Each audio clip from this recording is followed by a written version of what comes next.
En remontant à la surface, Shaw, aux commandes du vaisseau, était en train de le faire décoller. Mais il était encore juste assez bas pour que Clark et pour que Murphy puissent rentrer dans le vaisseau. Ils ont sauté sur la passerelle qui s'est déployée. Murphy s'y est accroché, malgré un gardien de l'anomalie qui a essayé de le reprendre à l'intérieur. Clark lui a pris la main, a pris son arme et l'a jetée à l'intérieur du vaisseau. Elle l'a pris par la main, l'a pris par le bras et l'a aidé à monter. Finalement, une fois à l'intérieur, Raven était en train de pirater l'intérieur du QG, l'intérieur du QG des gardiens de l'anomalie, pour essayer de toujours avoir un œil sur Octavia qui était occupé à se faire examiner par l'un des bergers de l'anomalie qui fouillait dans ses souvenirs pour pouvoir trouver le code génétique de la pierre.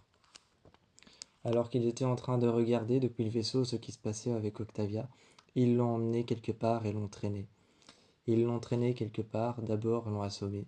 D'abord ils l'ont frappé à plusieurs reprises avec le bord des armes.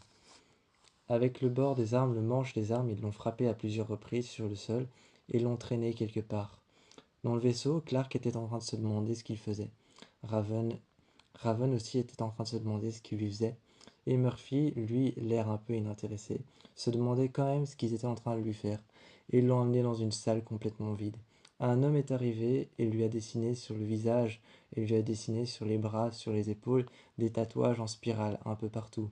Elle a été ensuite immergée dans un liquide un peu violet et bleu, avec des sortes de petits glaçons, des sortes de petits grumeaux transparents. Elle y a été sortie après 1 heure environ. Il y avait les minutes qui défilaient, juste sur l'écran de Raven. Lorsqu'elle a fait une avance rapide, elle s'est retrouvée dans une autre salle. Là où on lui a posé des questions, on lui a demandé ce qu'elle a vu, on lui a demandé ce qu'elle a ressenti. Elle était en train de trembler, et elle avait partout sur elle des symboles de l'anomalie. Partout sur elle, sur ses épaules, sur ses bras, sur ses jambes et sur presque la moitié de son corps, des symboles de l'anomalie. Diyoza est arrivée sur le côté en demandant qu'est-ce qu'ils lui ont fait. Qu'est-ce qu'ils lui ont fait là? Raven ne savait absolument pas quoi répondre, ni même si elle devait répondre à Diyoza. Diyoza s'y intéressait peut-être simplement par charité. Elle s'y intéressait peut-être simplement parce que Clark s'y intéressait. C'était peut-être de la simple charité. Alors que Clark s'est tourné vers Diyoza qui était en train de regarder ce qu'elle faisait, elle se demandait si Diyoza allait s'en servir après. Alors qu'ils ont traversé l'anomalie avec le vaisseau. Quand ils ont traversé l'anomalie avec le vaisseau, ils sont revenus, mais quelques années plus tard. Quelques années plus tard, ils sont revenus, et là, le palais des princeps était complètement abandonné. Les ruines étaient complètement brûlées. Les, les ruines étaient complètement brûlées. Il ne restait plus rien de leur technologie, plus rien de leur civilisation. Et tout ça, c'était la faute de Clark. Quand Russell Princeps est sorti de son château, il l'a vue, en criant blasphématrice, blasphématrice. Il l'a accrochée, en la condamnant à mort, et chaque princeps était censé venir la tuer, venir la lacérer d'un coup de couteau. Chaque princeps était censé venir la lacérer d'un coup de couteau. Ici, depuis que le château avait été brûlé par Clark, la pénitence par le bûcher n'existait plus. Aujourd'hui, c'était une pénitence beaucoup plus radicale. Un coup de couteau ou alors même un coup de lance dans le ventre. Mais heureusement, ils ont réussi à partir sur le côté. À s'échapper. Clark a réussi à s'expliquer en disant que ce n'était pas elle. Ce n'était pas elle au sens propre du terme, ni même au sens figuré. Ce n'était pas vraiment elle. C'était simplement l'anomalie. C'était simplement l'anomalie qui vous a fait croire que c'est moi. Les princeps n'étaient pas dupes. Les princeps n'étaient pas dupes et ne croyaient pas en l'explication de Clark. Ils ont alors voulu la tuer sur le champ, avec le peu de technologie qu'il leur restait encore, dans une salle qui avait été enfermée, qui avait été mise à part du château. Ils ont voulu la tuer et ils ont voulu lui mettre une puce mémoire à l'intérieur de son crâne et effacer tout ce dont elle se souvenait. Ils ont voulu la tuer cérébralement, alors qu'elle a heureusement été sauvée, et qu'ils ont pu enfermer les princeps à l'intérieur d'un bâtiment. Ils se sont sauvés avec le vaisseau, mais une fois revenus, Une fois revenus, ils ont traversé la forêt, avec McCreary devant qui ouvrait la voie, et devant Diyoza qui ouvrait la voie à Clark, et qui ouvrait la voie à Clark et à Murphy. Ouvrant la voie à Clark et à Murphy, Murphy qui était derrière Clark, Clark qui était juste derrière Diyoza, Diyoza qui ouvrait la voie, et qui était derrière McCreary. Ils sont arrivés chez Gabriel, et il y avait ce son encore partout, le son que faisait l'anomalie. Un moment, l'anomalie est apparue dehors quand ils sont arrivés dans la tente de Gabriel. Gabriel leur a dit que le temps était plutôt long. C'était sûrement une plaisanterie en rapport avec l'anomalie. Quand ils sont arrivés, l'anomalie est apparue dehors. Ils ont soulevé le bord de la tente. Et l'anomalie a alors relâché Octavia avec les dessins qui étaient sur son corps. L'anomalie a alors relâché Octavia, tout de suite. Il y avait des gardiens de l'anomalie qui ont relâché Octavia et qui l'ont posée au sol. Ils l'ont jetée juste devant la tente et sont repartis tout aussitôt avec leur casque. Ils n'ont rien dit, ils l'ont juste jetée. Ils l'ont juste jetée devant. Et en fixant les symboles se mettaient à bouger lentement sur sa peau. Les symboles se mettaient à bouger lentement sur sa peau, et ils se mettaient surtout à bouger lentement quand on les passait sous une lumière ultraviolette. Peut-être que c'était un nouveau message, on ne savait pas encore ce que c'était, mais il fallait le découvrir.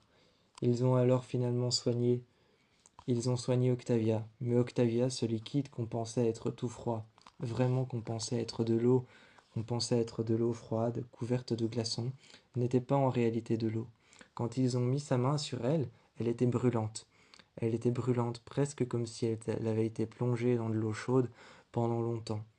Comme si elle avait été plongée dans une source chaude, dans une source avec de l'eau chaude, brûlante. Elle tremblait et c'était peut-être pour ça.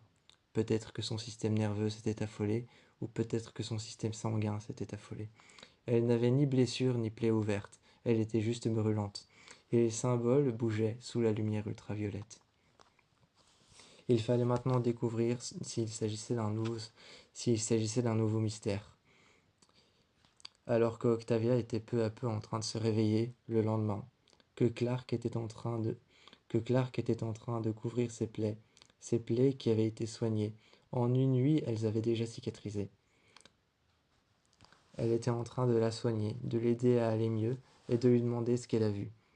Mais à part du flou et à part des voix qui lui paraissaient très étouffées, elle ne se souvenait de rien. Devant le château des Princeps, Clark, les armes baissées, était en train de partir avec Shaw et était en train de partir avec McCreary et Diyoza, alors qu'elle se retourna vers Bellamy, et Bellamy était en train de la regarder en lui disant « Non, ne fais pas ça !» rattrapant son poignet. Elle lui lâcha la main, retira sa main de son poignet, juste retira sa main en regardant sa main qu'il avait déposée sur son poignet, en lui disant « Non, ne fais pas ça !»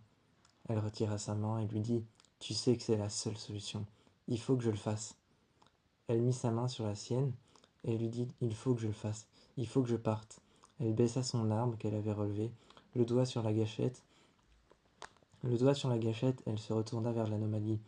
Elle se retourna une seule fois vers Bellamy, regarda le château, et descendit les yeux vers Bellamy. Ensuite, à l'intérieur, elle se retrouva finalement chez les bergers. Elle se retrouva chez les bergers de l'anomalie, les gardiens de l'anomalie, ceux qui avaient appris à voyager avec l'anomalie. Elle se retrouva dans cette salle, sur le fauteuil blanc, et on fouillait dans ses souvenirs. On lui avait demandé qui était Abby.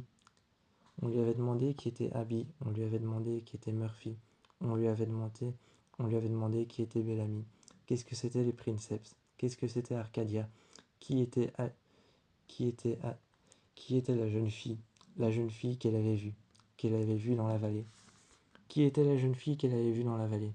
Qu'est-ce que c'était cette vallée? Il lui avait demandé qui c'était Maddy. Qu'est-ce que c'était cette vallée? Pourquoi est-ce qu'il s'était battu pour pouvoir avoir cette vallée? Qu'est-ce que c'était le bunker? Qu'est-ce que c'était le bunker? Et toutes ces questions, on lui avait posé. On lui avait posé toutes ces questions. Mais ce n'était pas pour savoir, pour fouiller dans ses souvenirs ou pour pouvoir savoir qui ils étaient. Ce n'était pas pour savoir qui était Murphy, qui était Bellamy, qui était McCreary, qui était Shaw ou encore qui était Raven. Ce n'était pas pour savoir ça, pour fouiller dans ses souvenirs les plus traumatiques. Ce n'était pas pour savoir ce que c'était la coalition de Lexa, ou encore qu'est-ce que c'était la ville de police. Tout ça, ils ne voulaient pas le savoir, ils le savaient déjà. Ils avaient déjà fouillé dans les souvenirs de Clark. La seule chose qu'ils voulaient savoir, c'était le code qui se cachait dans son ADN, dans ses gènes. Le code qui se cachait dans son code génétique, c'était tout ce qu'ils voulaient savoir, le symbole. Le symbole, répétait-il, et c'était de plus en plus fort à chaque fois. Elle essayait d'arrêter de penser. Elle essayait d'arrêter de penser, encore et encore. À un moment, ils ont pris Clark et ils l'ont emmené autre part. Ils l'ont mis dans une salle là où il y avait Echo qui attendait, qui s'était mutilé le visage et qui saignait noir. Elle s'était mutilé le visage et saignait du sang d'ébène.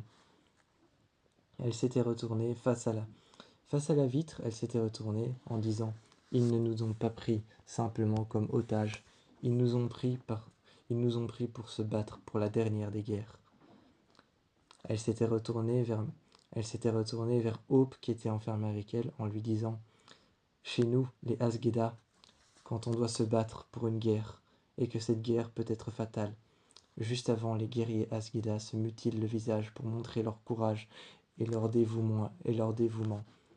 Elle s'était retournée vers Hope et vers Diyoza qui avait été enfermée. Ensuite, il s'était rendu compte que Hope, Diyoza qui était enfermée avec elle, avait été recueillie et enfermée dans ses chambres capitonnées. Elles y avaient été enfermées simplement parce qu'en fait, ils étaient recueillis en tant que guerriers pour la dernière des guerres. Pendant que Octavia était fouillée à la place de Clark, Clark a été jeté dans la même chambre, alors que Echo venait de se retourner vers Clark en disant que les guerriers Asgeda se mutilaient le visage pour montrer leur dévouement à la guerre et pour montrer leur puissance et leur force. Clark était en train de la regarder, de charger son arme et de s'occuper de nettoyer son arme le plus possible avec ce qu'elle trouvait. Avec l'eau de l'évier qu'il y avait sur le côté. Avec la petite salle de bain qui leur avait été procurée, elle nettoyait son arme. Elle la chargeait. Elle plaçait les munitions à l'intérieur. Et ensuite la passait derrière son dos. À côté d'elle, il y avait Maddie. À côté d'elle et lui livra une arme plus petite, en disant « Tu peux te servir de celle-ci. Elle est certes plus petite mais plus puissante. » Maddie demanda pourquoi est-ce qu'elle ne pouvait pas avoir une arme comme elle. Quand Clark fut libéré, simplement elle, les bergers de l'anomalie regardèrent les autres. Regardèrent Hope, regardèrent Diyoza et regardèrent Echo en disant « On la libère elle, mais simplement elle. » Ils ont pris alors Clark qui a été retrouvé Murphy dans une autre salle. Finalement, cette salle, ils en sont sortis parce qu'ils n'avaient pas remarqué qu'elle avait caché son arme. Son arme, elle l'avait cachée dans son dos. Elle l'avait accrochée. Mais ils ne savaient pas que son arme était chargée. Ils l'ont emmenée, et tout de suite, Murphy, passant sur le côté, longeant les murs, est arrivé près de Clark. Clark longeant les murs avec lui. Arrivant de l'autre côté, les bergers de l'anomalie se sont rendus compte qu'il n'était plus là.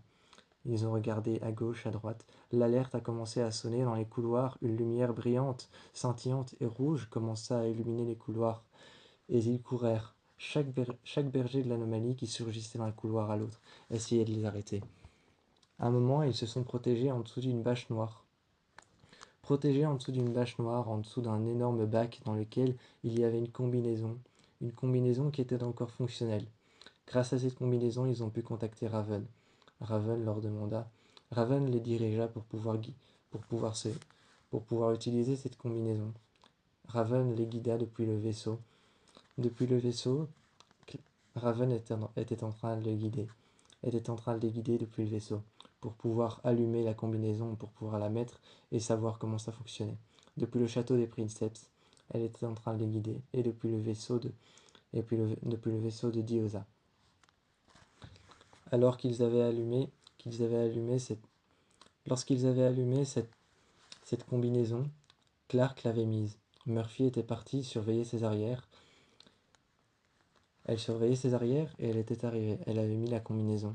Elle avait libéré Echo, avait libéré Diosa et avait libéré Hope. Alors qu'elle venait de les libérer, ils étaient tous partis. Ils étaient tous partis. Shaw, à l'intérieur du vaisseau, laissa alors le vaisseau juste en suspens, juste assez pour qu'on puisse sauter dans le vaisseau, à l'endroit où il devait apparaître, à l'endroit où il devait sortir. Octavia, elle, était encore à l'intérieur. On a pu voir les images. On a pu voir les images du QG dans laquelle elle était encore en train de, dans laquelle il était encore en train de fouiller ses souvenirs. On a pu voir les images car Raven n'avait pas perdu de temps. À l'intérieur du vaisseau, elle avait tout de suite piraté leur système pour pouvoir voir les images. Ils la plongèrent dans un liquide. On ne savait pas ce qu'ils faisaient, et les symboles étaient dessinés. Elle avait pu zoomer sur l'image et apercevoir ces symboles dessinés. Ils avaient pu apercevoir ces symboles dessinés zoomant sur l'image. Chaque symbole représentait quelque chose de précis. Mais un des symboles qu'on avait dessiné sur Octavia était le symbole de Clark. Alors personne ne savait plus quoi penser, alors qu'elle n'avait rien dit. Tout le monde commençait à avoir des suspicions.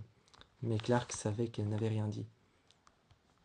Elle savait qu'elle n'avait rien dit, mais comme tout le monde commençait à avoir des suspicions, Murphy n'hésita pas une seule seconde à lui demander ce qu'elle avait dit. Mais Clark n'hésita pas non plus à demander ce que lui avait dit. On pourrait hésiter chacun l'un son... Elle répondit alors qu'on pouvait chacun hésiter l'un sur l'autre par rapport à ce qu'on avait dit lorsqu'on a été interrogé. Mais si on commence à faire ça, on va chacun se prendre la tête et on va se retourner les uns contre les autres. Murphy comprit alors que c'était vrai, que c'était plutôt vrai, ce genre de choses, que s'ils commençaient à faire ça, ils allaient se retourner les uns contre les autres, et que c'était spécifiquement ce qu'ils voulaient, qu'on se retourne les uns contre les autres. On pouvait se poser 1000 fois la question de qu'est-ce qu'on avait répondu ou comment est-ce qu'on avait réagi de manière séparée quand on a été interrogé, mais il fallait qu'on reste soudés. Et c'est exactement ce qu'ils ont fait, une fois que Clark a pu sauver Murphy. Une fois que Clark a pu sauver Murphy, lorsqu'on a voulu le ramener à l'intérieur, elle a jeté son arme à l'intérieur du vaisseau et l'a pris par le bras pour le ramener à l'intérieur. Le docteur Arthur Arden reçut une jeune femme. À l'allure polyvalente, il reçut une jeune femme chez lui. Elle s'était installée calmement à la table, alors que le docteur Arthur Arden planta un couteau en plein milieu du gigot qu'il avait préparé, un gigot sanglant. Il le posa sur la table et installa alors les couverts et l'assiette juste devant la jeune femme. La jeune femme, avec son allure polyvalente, le regarda. Charmée, elle s'estimait contente d'avoir un repas sous les yeux et d'avoir une assiette préparée par un gentleman. Mais bientôt un cauchemar allait surgir. Alors qu'elle lui demanda si elle pouvait faire un tour dans son appartement, le docteur Arthur Arden répondit alors « Je n'y vois pas d'inconvénient ». Il la laissa faire, mais le cauchemar prit petit à petit une ampleur de plus en plus destructeur. De plus en plus destructeur, elle se sentait de plus en plus prisonnière. Des marques, des symboles, des reliques précieuses, gardées de la guerre de sécession, voire même des photos d'esclaves qu'il avait gardées, des photos d'esclaves sexuels et des photos d'esclaves qu'il avait gardées bien précieusement, une mallette remplie d'objets qui avaient l'air de servir à des choses médicales, alors que oui, il se vantait encore de ses mérites d'être docteur, d'être chirurgien spécialiste. Il s'en vantait. Et tout un dossier entier sur un patient mort, défunt, à l'intérieur duquel il y avait des radiographies de tout son corps, pas seulement de son cerveau, de son crâne, de ses yeux, ou alors même de ses mains, mais des radiographies de tout son corps, partout. Tout son corps avait été examiné de A à Z, et il y avait écrit des diagnostics qui étaient incohérents. Un petit sachet de dents avait été conservé précieusement. Le sachet était sec et ne s'ouvrait pas facilement, car le sang avait séché la fermeture. Le cauchemar prenait vie, et survenant à la porte, le docteur Arthur Arden dit alors « Alors, il vous plaît, mon appartement ?» Et la jeune femme se retourna. Elle se retourna, et petit à petit, elle ne savait plus quoi penser.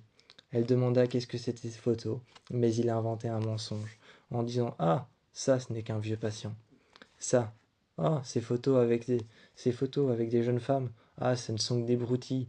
J'ai participé à certains services, j'ai participé à certains services guerriers. » En retournant à Briarcliff, il s'était occupé de cette patiente, persuadé d'être Anne Frank. Il s'était occupé d'elle en lui faisant passer plusieurs examens, des examens psychologiques, des examens psychiatriques qu'il avait passés à lui seul sans avoir la permission du vrai psychologue de Briarcliff. Il lui fit passer ses examens, et cette jeune femme répondit alors toujours par la même chose, soit un sifflement, une mélodie, ou alors qu'elle était Anne Frank, qu'elle avait écrit son livre et qu'elle pouvait même montrer son manuscrit, qu'elle pouvait le montrer, le prouver, et qu'elle pouvait prouver qu'elle avait été dans les camps de concentration. Elle pouvait le prouver et relevait à chaque fois sa manche, montrant le numéro inscrit juste sur son poignet, en disant « Et si ça, c'est pas une preuve ? On me l'a écrite alors que je n'étais même pas consentante. » Il regardait la jeune femme en demandant « Et comment c'était dans les camps de concentration ?»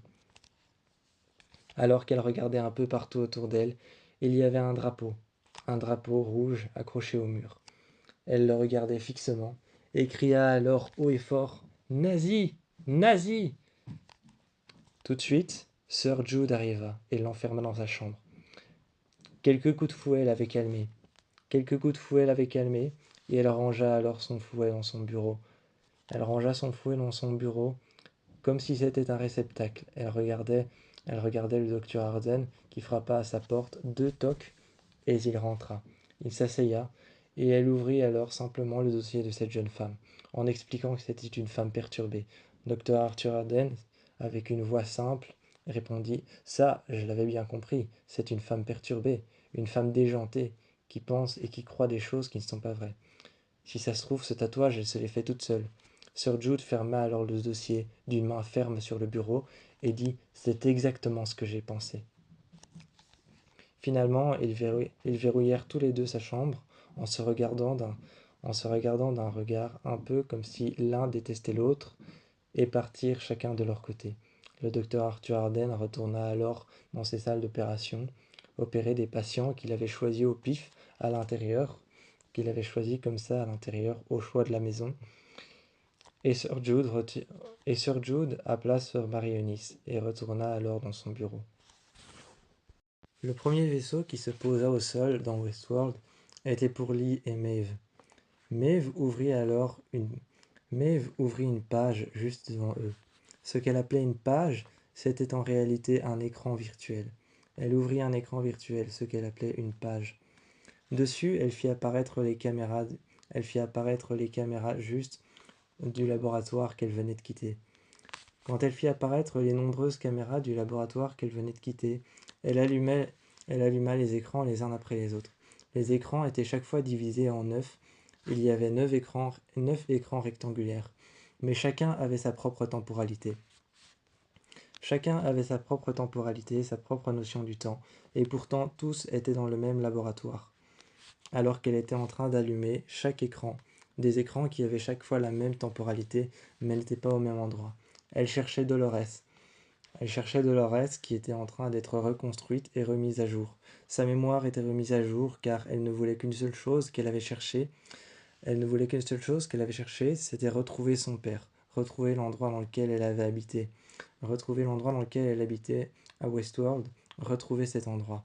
Ils étaient en train de la remettre à jour. Elle passait une évaluation psychologique pour pouvoir voir si son état était stable, pour pouvoir la remettre dans Westworld. Et Maeve, qui était dans ce vaisseau, qui était en train de décoller petit à petit et de monter, qu'on pouvait sentir en dessous de ses jambes croisées dans une robe rouge foncée, elle se mit à côté de Lee, alluma juste les caméras qu'il fallait, prit sa tablette, prit alors un écran avec son doigt, qu'elle apporta ensuite, un écran virtuel qu'elle prit avec son doigt. Elle l'apporta alors juste sur la tablette, et regarda alors la retransmission en direct. Le temps était plus lent, car une temporalité était différente. Dans les laboratoires, une temporalité était différente que celle de la réalité dans le monde. Ils étaient en train de regarder cette retransmission en direct, et elle cherchait Dolores à plusieurs endroits. Elle allumait plusieurs caméras, mais à chaque fois en éteignait une autre. Si une caméra était allumée, une autre était éteinte.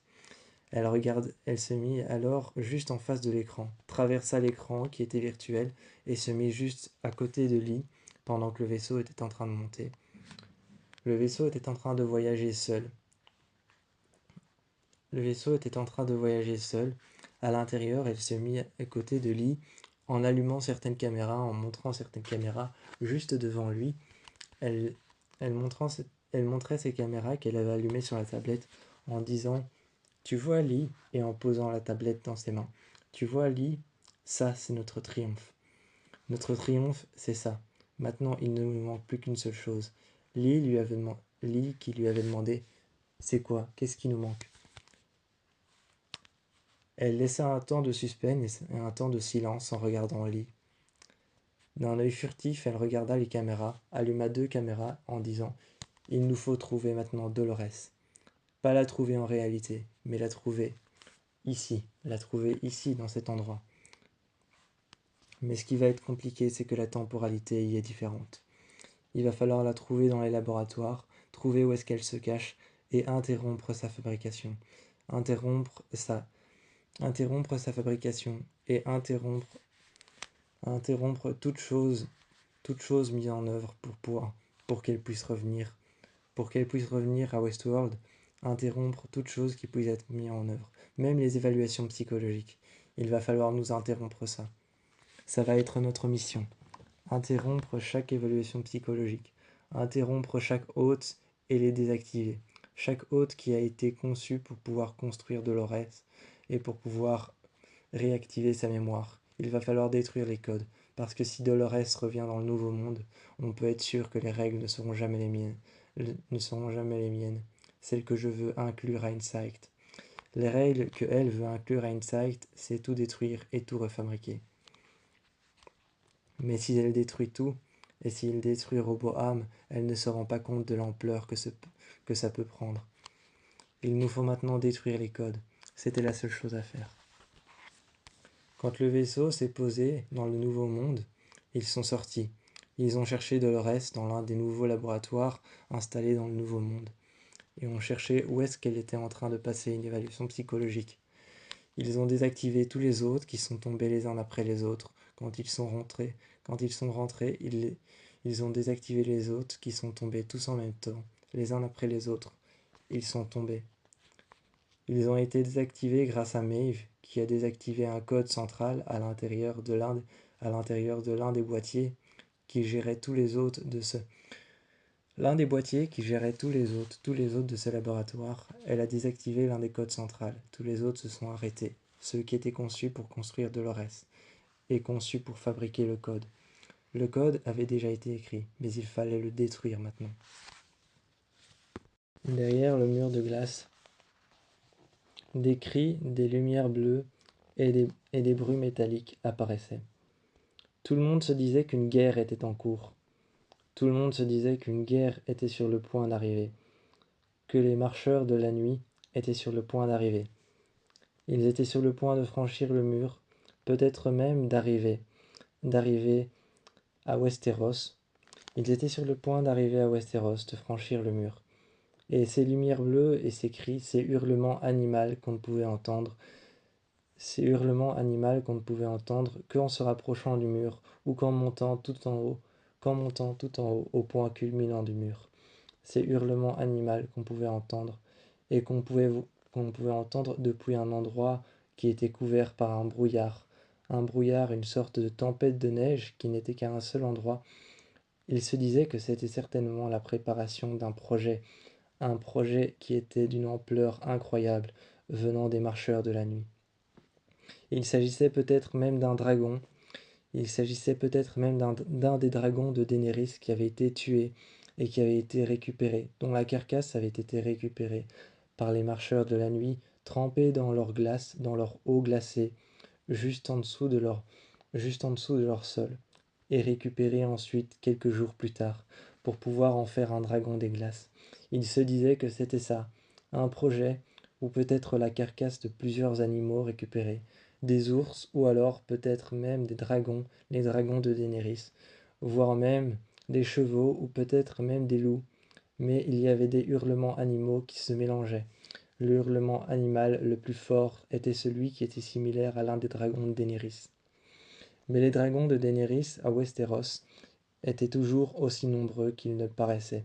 Il y avait toujours celui qui était vert, et il y avait toujours celui qui était rouge, et le noir, lui, était toujours aussi présent, et faisait régner la peur et le respect. On se demandait tous à Westeros si c'était bel et bien un dragon qui avait été récupéré, ou des animaux de la forêt, ou des animaux de chez nous, des loups, les loups géants qui avaient été récupérés, voire même peut-être un géant. Certains de nos géants disparaissaient. On se demandait si c'était certains de nos géants qui disparaissaient et qu'ils avaient récupérés pendant la bataille. Personne ne savait réellement ce que c'était, mais il y avait des discussions. Il y avait des discussions entre les Lannister et entre plusieurs autres familles qui se faisaient en haut du mur pour savoir ce que c'était, et certains guerriers étaient envoyés. La plupart ne revenaient jamais. Mais on retrouvait leurs armes juste derrière le mur quand une autre armée repartait. Celle-ci revenait avec les loups. Et revenait avec les géants. Ils revenaient avec les armes et avec les guerriers qui étaient partis. Ils revenaient victorieux mais blessés. Certains devaient être posés sur la table en bois pour pouvoir être guéris. Il y avait aussi une sorte de conclave pour pouvoir voir qui était le meilleur, des mises à mort et bien d'autres choses. Des mises à mort pour des personnes qui avaient enfreint des règles, des conclaves pour pouvoir envoyer le plus fort au combat. Mais cela n'était préparé que dans des enceintes, ou alors que sous la direction d'un roi ou d'une reine. Certaines familles préparaient les conclaves pour pouvoir voir qui serait le prochain à franchir le mur. Qui serait le prochain à franchir le mur et aller voir ce qui se passe. Le mystère était encore imperceptible, impossible de savoir ce qu'il faisait. Tandis que de l'autre côté de Westeros, elle, Daenerys, de son côté, avait pris, avait pris sous son aile et pensait bien faire selon elle et selon ses principes, protéger toute une vallée, une vallée entière, là où des gens, des pauvres, des, des habitants, là où des pauvres personnes s'étaient mis à vivre dans une pauvre vallée détruite d'un vieux château et d'une vieille et d'une vieille ruine d'une ancienne cité, une ancienne citadelle détruite qu'elle avait pris sous son aile. Et cette ancienne citadelle détruite, elle en avait fait l'endroit où elle se rendait avec ses dragons. Sortant d'un brasier de flammes un soir, tout le monde la respecta là-bas, au moment où elle sortait d'un brasier de flammes. On l'accusa de magie noire, et on voulut la brûler. Mais ils essayèrent encore et encore. Elle se vengea alors sur tous les peuples qui l'accusèrent de magie noire, qui l'accusèrent de sorcellerie, voulant la brûler. Elles résistèrent aux flammes, elles résistèrent aux flammes, car elle était née pour ça. C'était son destin de résister aux flammes.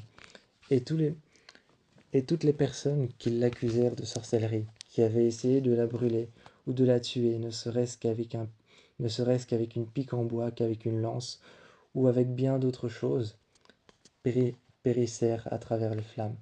Ils périssèrent tous à travers les flammes de son dragon noir qu'elle chérissait tant et qu'elle gardait tout le temps avec elle. Un moment, elle voulut voler le plus haut possible pour pouvoir voir ce qui se passait derrière le mur, car elle avait été mise au courant. Lorsqu'elle vola derrière le mur, son dragon noir tomba à terre, mais elle le guérit tout aussi vite, car ils avaient lancé des lances par-dessus le mur, pour pouvoir attaquer ce dragon, mais pas non plus simplement pour l'attaquer, pour récupérer sa carcasse, et en faire un dragon dont il pouvait s'en servir, en faire une arme dont il pouvait se servir contre Westeros et contre les 7 familles. Contre les 9 familles, ils pouvaient se servir enfin de ce dragon, s'ils avaient réussi à le tuer. Mais elle avait réussi à éviter les lances, à éviter tout ce qu'ils avaient essayé de lancer sur son dragon. Elle avait réussi à les éviter. Elle brûla alors tout ce qu'elle avait entendu, tout ce qu'elle entendit et qu'elle put voir, que ce soit des nuages de fumée, elle les brûla avec les flammes de son dragon. Et les flammes de son dragon n'hésita pas une seule seconde à brûler tout ce qu'il y avait derrière le mur. Le silence disparut pendant quelques jours. Son dragon était blessé, mais elle l'avait guéri tout aussitôt. Elle put repartir après pour essayer de savoir ce qui se passait là derrière. Pour essayer de savoir ce qui se passait là derrière, en attendant de réfléchir sur ça, elle demanda à certaines personnes de réfléchir à sa place sur ce qui se passait derrière, voire même d'aller derrière le mur de glace. En attendant, elles partirent avec son dragon rouge, se venger des personnes qui avaient essayé de la brûler et de l'accuser de sorcellerie. Et bien des cités périrent à travers les flammes. Winter était allé voir si Oz était en train de dormir. Un calme plat régnait sur la maison. Un calme plat et un calme presque palpable régnaient sur l'entièreté de la maison dans toutes les pièces. La cuisine sur laquelle sur le rebord était en train de traîner le porte-couteau, sentant qu'il y avait une présence malveillante dans la maison. Ivy s'était réveillée. Ivy s'était réveillée et avait pris un couteau en main. Prenant un couteau en main, lame vers le bas, elle était en train d'avancer, de regarder s'il n'y avait personne, main contre le mur, et il n'y avait personne. Mais Ali, elle, était certaine d'avoir vu la silhouette d'un clown, certaine d'avoir entendu un cri, certaine d'avoir entendu quelqu'un appeler à l'aide. Lorsqu'elle est sortie toute seule de l'autre côté et que Ivy l'avait envoyée aller voir de l'autre côté, elle s'était retrouvée face à un trou. Le trou n'était pas qu'un simple trou creusé dans la terre, mais rien que pour lui faire encore plus peur, le trou était un trou dans lequel on avait posé sur les parois, juste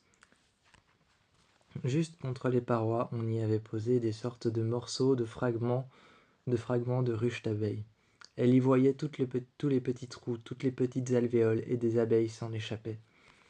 Elle était en train de regarder ce trou comme hypnotisée et tétanisée par la peur. Evie est arrivée et l'a pris alors par l'épaule en lui disant « Tu viens ?» Elle était en train de regarder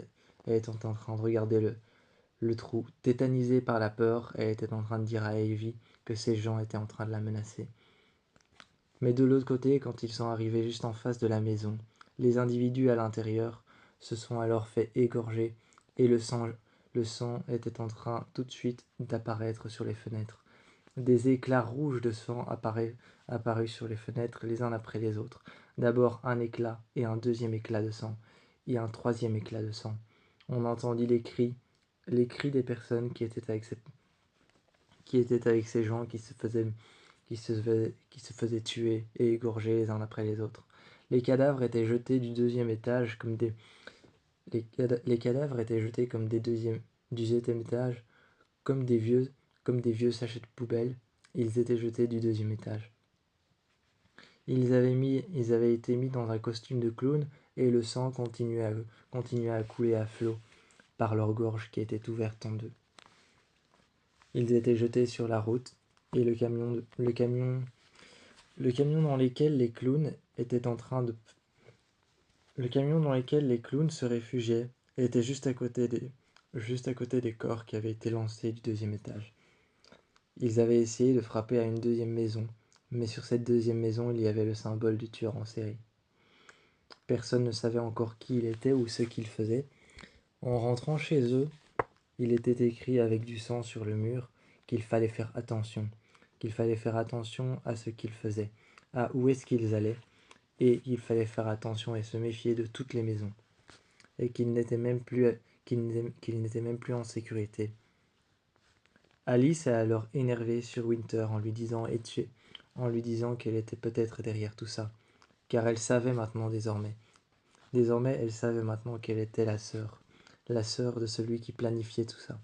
Celui qui planifiait tout ça, elle savait qu'elle en était la sœur. Au début, elle l'ignorait, mais avec tout ce qu'elle a vécu, elle savait qu'elle était la sœur de celui qui avait planifié tout ça. Kai, qui avait planifié tout ça. Elle lui avait demandé si elle était derrière tout ça et qu'elle savait que Kai allait faire ce genre de choses. Elle a dit que non, elle a promis que non, et elle est partie.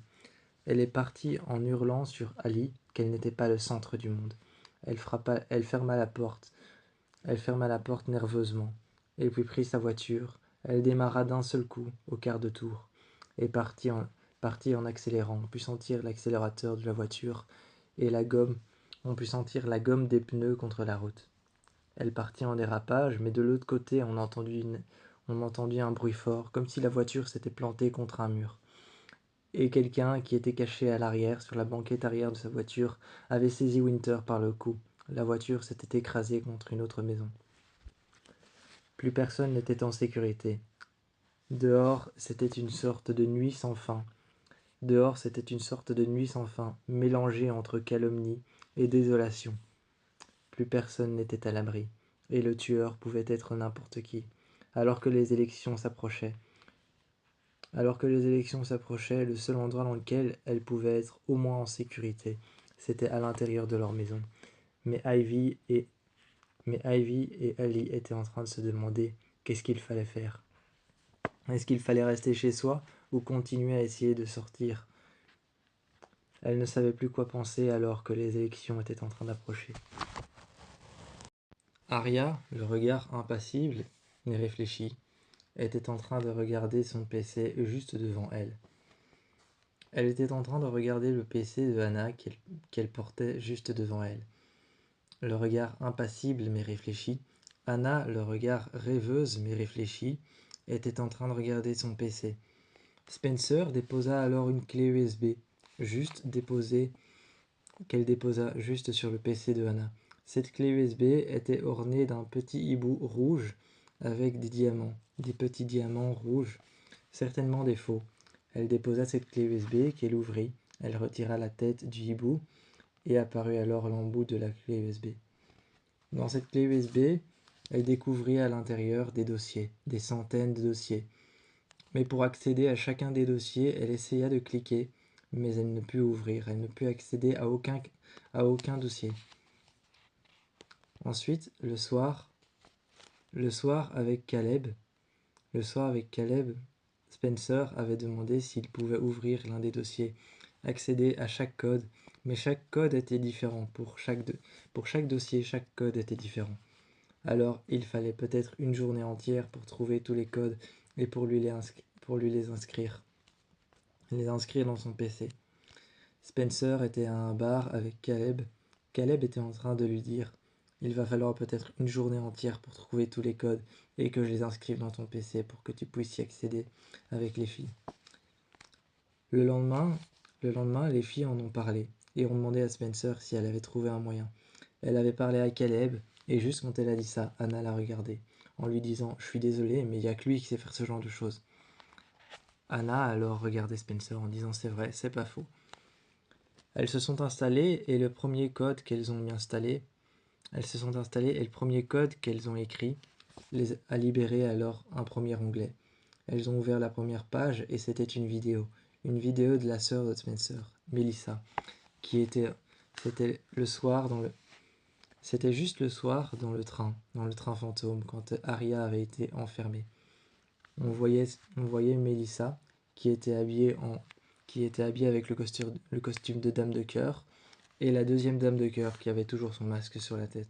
Donc on ne pouvait pas savoir qui c'était. Par contre, ce que les filles savaient, c'est que Hannah avait gardé dans un sachet les faux ongles de la dame de cœur. Persuadée que les ongles étaient trop grands pour une fille, c'était peut-être un homme, la deuxième dame de cœur. Mais alors la première, pourquoi c'était Melissa? Ce n'était pas une question de sexe ou alors d'âge ou encore moins de style avec les ongles, c'était simplement que pourquoi c'était Melissa? Qu'est-ce qu'elle voulait faire? Qu'est-ce qu'elle cherchait à faire? Le soir, quand elle est rentrée chez elle, Spencer a cherché à interroger Melissa. Melissa s'est retournée en lui disant « Mais qu'est-ce que tu cherches à comprendre? Qu'est-ce que tu cherches ?» Elle lui a dit qu'elle a vu une vidéo avec elle, qu'elle était la dame de cœur, en lui disant « Je te regarde face à face, droit dans les yeux, dis-moi si c'est toi la dame de cœur. » Elle répondit alors assise sur les escaliers « Oui, c'est moi la dame de cœur, mais je l'ai fait pour une bonne raison. » Assise à côté d'elle, elle s'installa en disant « Et laquelle? Quelle bonne raison ?» Elle se Elle se releva en disant: quelle est la bonne raison pour laquelle t'as fait ça? Pourquoi t'as voulu enfermer l'une de mes amies dans une boîte et l'acheter par-dessus bord? Elle l'a regardé en disant: oui, je sais que c'était mal, mais j'ai essayé d'agir dans un bon intérêt. J'ai essayé d'agir contre A. Elle l'a regardé: contre A et comment? En l'aidant un peu plus à tuer mes amis? Elle l'a regardé et lui a dit: non, non, pas comme ça. J'ai essayé d'agir dans un intérêt, mais tu peux pas comprendre. Je ne peux pas t'expliquer tout maintenant. Le lendemain, Caleb a rejoint les filles au brou et a alors libéré les codes en une seule fois. Il avait trouvé quelque chose, un moyen de s'emparer de tous les codes et de s'emparer de tous les logiciels. Ils les ont ouverts, les uns après les autres. Ils les ont ouverts les uns après les autres, et le premier sur lequel ils ont cliqué était malheureusement le mauvais, qui avait aussi été envoyé à la police. C'était une sorte d'intermédiaire, C'était une sorte d'intermédiaire pour tous les enfermer les uns après les autres, ou alors peut-être pour en enfermer certains qu'il allait choisir.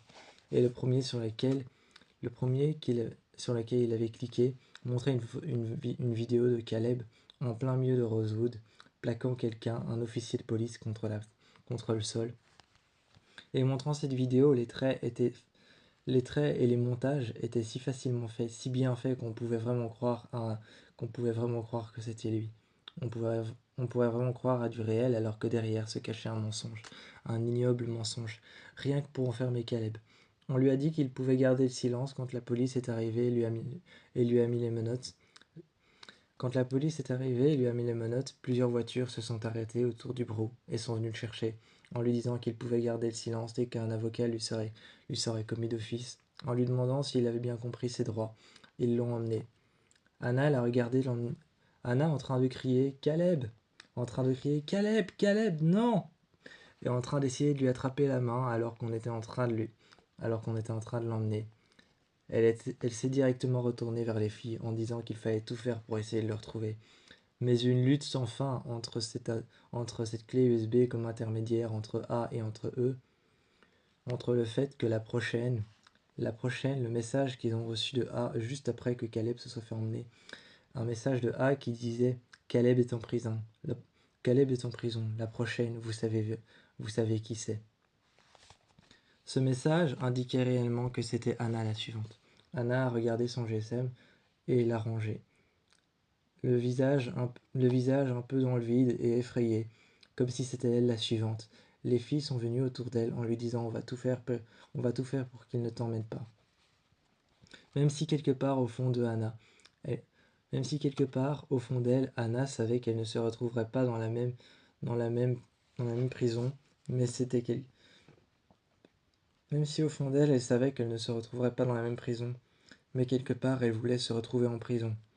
Elle pourrait se retrouver enfin un petit peu plus proche que Caleb, qui était enfermé dans un enseignement, qui était enfermé dans un endroit où il y a, dans une prison, un enseignement masculin, complètement masculin. Elle se disait que si elle allait en prison, elle serait plus proche de Caleb. Les filles comprenaient parfaitement, mais il fallait découvrir le restant des dossiers qui se cachaient derrière cette clé USB.